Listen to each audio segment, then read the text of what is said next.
میں ہوں سیف اللہ بزدار اور یہ ہے میرا یوٹیوب چینل سیف اللہ بزدار۔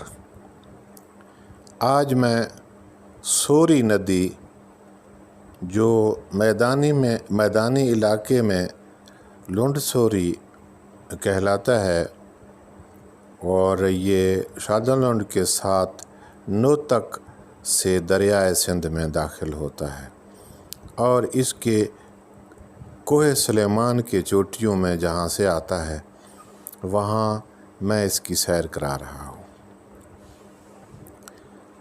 یہ جلالانی بند کے ساتھ گٹا ریخ کے درمیان یہ سوری ندی یہاں سے گزر رہا ہے۔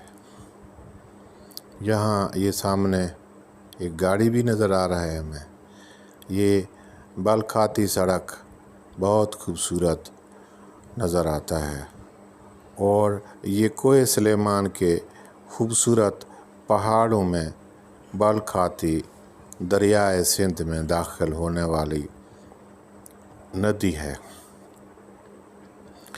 کوہ سلیمان کے سیر کرنے کے لیے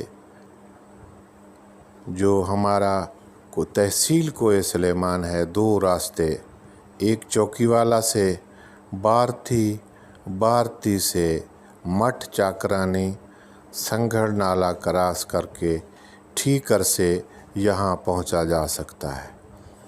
دوسرا راستہ ڈیرہ غازی خان سے سخی سرور ندی سے پہلے رونگھن روڈ سے رحیم کوٹھی سے ہوتے ہوئے آپ یہاں پہنچ سکتے ہیں۔ یہ چوکی والا سے بھی 1.5-2 گھنٹے کی مسافت پر ہے اور ڈیرہ غازی خان سے بھی تقریباً 2 گھنٹے کے مسافت پر ہے۔ آپ ڈیرہ غازی خان سے رونگھن روڈ پہ آئیں، یہاں تک یہ تقریباً یہ درمیان میں آتا ہے۔ آپ اس علاقے کی سیر کر کے 2 گھنٹے میں چوکی والا پہنچ سکتے ہیں، یعنی 4 گھنٹے میں آپ کوہ سلیمان کے بہت بڑے علاقے کی سیر کر سکتے ہیں۔ یہاں کے لیے آپ مہران کار، جیپ، موٹر سائیکل، چھوٹی شو والی کاروں پہ آ سکتے ہیں۔ خاص کر بارش کے سیزن کا خیال کریں کیونکہ ندیوں میں پل نہیں ہیں۔ بہت بہت شکریہ۔ خدا حافظ۔